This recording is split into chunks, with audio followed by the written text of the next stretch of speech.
Lisa, what is happening? Well, we're about 60 miles or so from Baghdad. We are on the main supply route north.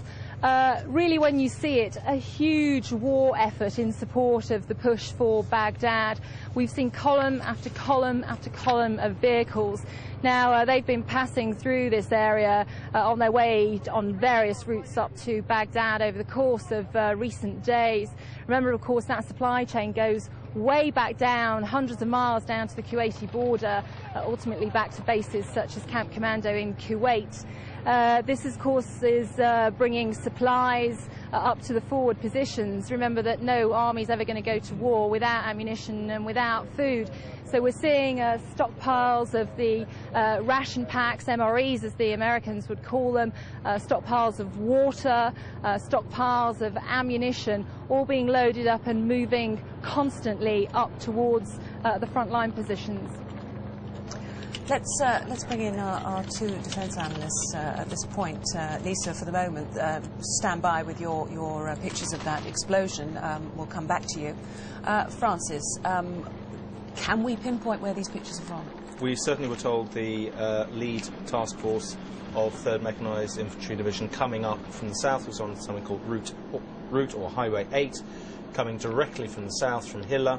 It's to the east of the airport, where we know other elements of 3rd Mech Division are based. Colin Brazier is there at the moment. I'd just like to say to Mike Vickery, what would you describe an operation like this, of motoring at, what are they doing, 25 kilometres an hour, occasionally brassing up targets at the side of the road? In British military terms, what would you call this? Well, it's very difficult to know. I mean, I guess it is. It really is reconnaissance by going and having a look and seeing what's going on. So, rather than sending in a small force, as perhaps they did in Mogadishu, and getting that brassed off, they go up with a very large force. If it gets into trouble, it's big enough to fight its way out. And that's really what they're doing. So this is a very large foot, if you like, in the water. And I think they're sending in something that is big enough to see what's going on and to get out if it really comes into real big trouble. And potentially to hold its position if needed? Well, indeed, and it is, if you like, a rather smaller idea of what 3 Mech Infantry Division did right in the very beginning. Go on as far and as fast as they possibly can. And that's what they appear to be doing here.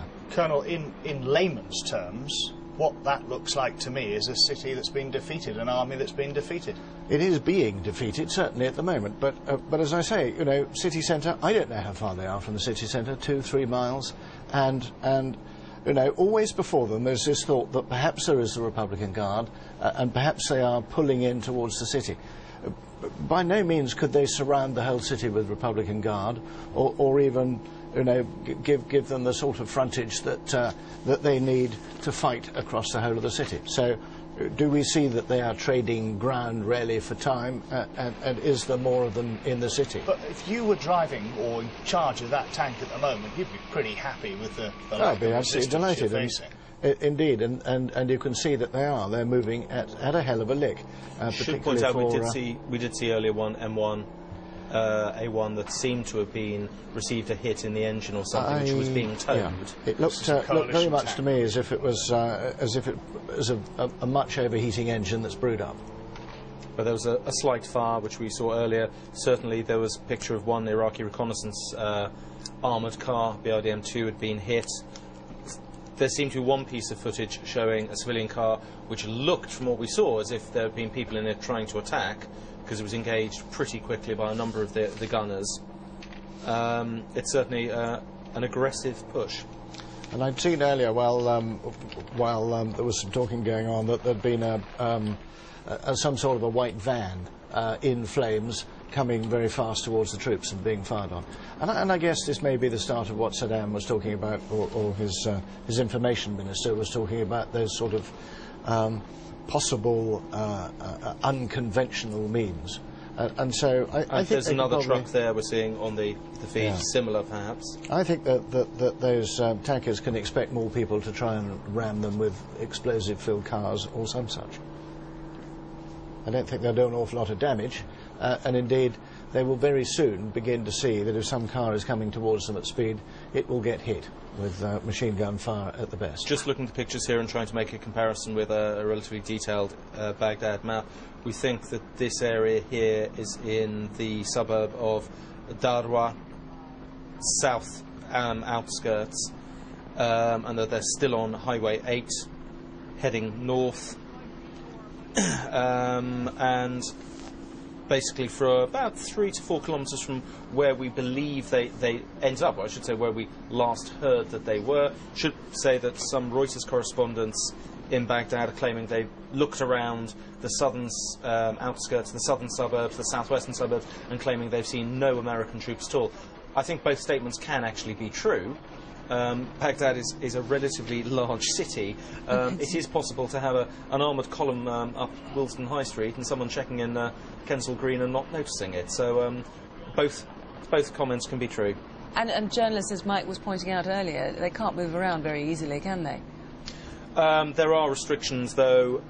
If this was an escorted visit, you wouldn't expect them to escort them directly to where a US armoured column is quietly camping on the crossroads.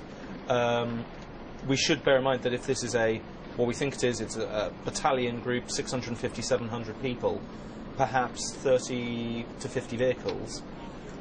It's not that big. Mike Vickery, can I ask you just in military terms how you start securing a city the size of Baghdad? Well, it's very difficult to do it in military terms, and really, without going into a sort of an old-fashioned Berlin-type situation, it's not something that you can do militarily. And therefore, rather like Basra, you will have to rely on a mixture of military and political and local talking to people, and it will have to break its way down from the inside outwards, rather than having to take that city. If they wish to take that city, then it will be done with large amounts of firepower and large amounts of air power, and that's not what they want. These troops we're watching now, for instance, with this armoured column going in now, will it go in and find an area it thinks it can secure and then build its base around there and then push a bit further and so on? I would expect that that's what they're trying to do. They're trying to move in to see what sort of level of resistance they're getting.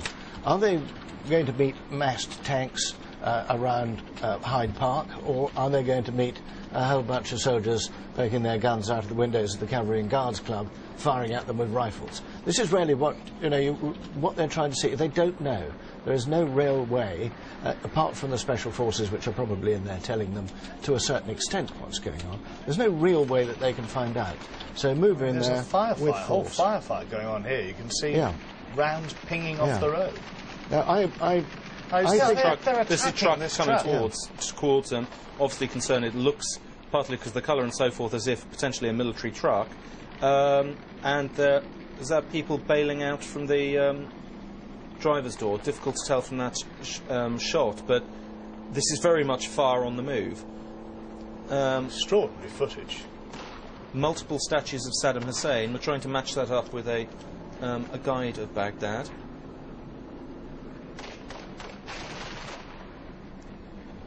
Obviously passing trucks that they think have been abandoned and putting a few rounds in to make sure there's no one there. These soldiers are still standing up in their turrets here, and of course you have to stand up in the turret of an M113 or such to fire the 5.0 Browning machine gun, which is really the sort of weaponry that they're using at the moment. A massive convoy. Now check out the action. Basically, we've been destroying military vehicles on either side of the convoy. You can see smoke scattered about the horizon. We've seen military vehicles. We've also seen a lot of civilian white pickup trucks come at us almost on suicide missions. Fire returned by Bradley fighting vehicles as well as tanks.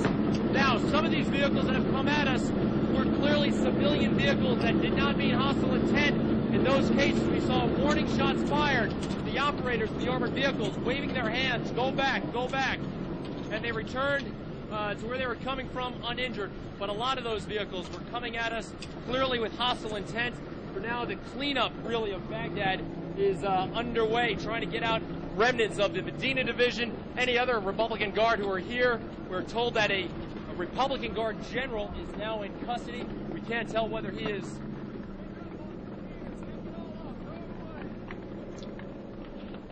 telling this soldier that's a gas mask, and he's got green trousers on. That's definitely a soldier, telling him to lay down his weapon and get on the deck.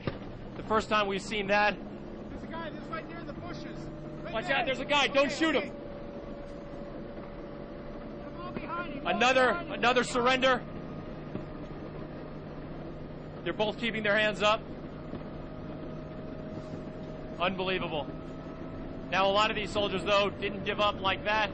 They came at us with rocket-propelled grenades, AK-47s. One tank has been disabled. Very graphic, strong image. It's being towed by another tank. Again, one general in custody right now. Unclear whether he surrendered like those guys or whether he was captured. What we're seeing now are a lot of these secondary explosions in these vehicles on either side of the road. They were destroyed by some of the tanks in front of us. Either they're fuel tanks or munitions inside continue to explode as we pass by. But once again, this fight has been taken into the heart of Baghdad. We're not on the outskirts. We're not in greater Baghdad. This is it. This is Baghdad. This is what these guys came here for. We'll be here for a while. Reporting from Baghdad, Greg Kelly, Fox News.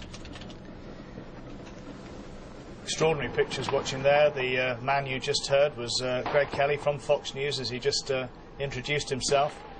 This is what's known in television as raw television footage. We haven't had a chance to edit this. This is as we get it. So if there are pictures you find disturbing, we apologise, but it is full-on combat pictures, as you can see. Should say you could see out the corner there that someone was pointing what really looked like a gun out of that. We heard the comment that, from what they were saying, is a lot of pickup trucks were barrelling straight at them.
Mike Vickery, we're always saying that you're a former tank regiment commander, so you, more than anyone sitting here in the studio, will know what this feels like, especially from your experience of the first Gulf War.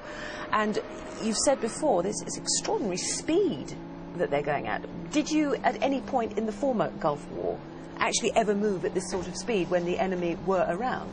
Yes, indeed we did, but we have to remember that we were moving across open desert. There was never, in any time, any sort of this kind of close-in fighting.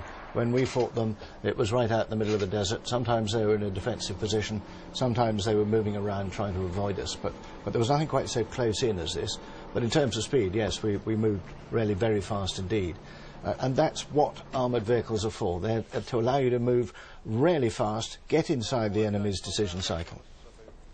In the military. No, I went to Southern Mississippi. Southern Mississippi? Yeah. Really? I was born in Texas. My dad was in the Air Force. I've lived all over the world and moved around a lot. Okay. Okay, great. Sir, what was the significance of today's operation? Coming into Baghdad, what did we accomplish? Well, several things. One, we countered his I.O. campaign. You know, they've been putting out a lot of I.O. to their people and to the BBC and to the international press. They're winning the war. The Americans are 100 miles south of Baghdad, bogged down, taking tens of thousands of casualties. And this showed them that that's not true. You know, we're here just outside the city. Actually went into part of the city today. We've got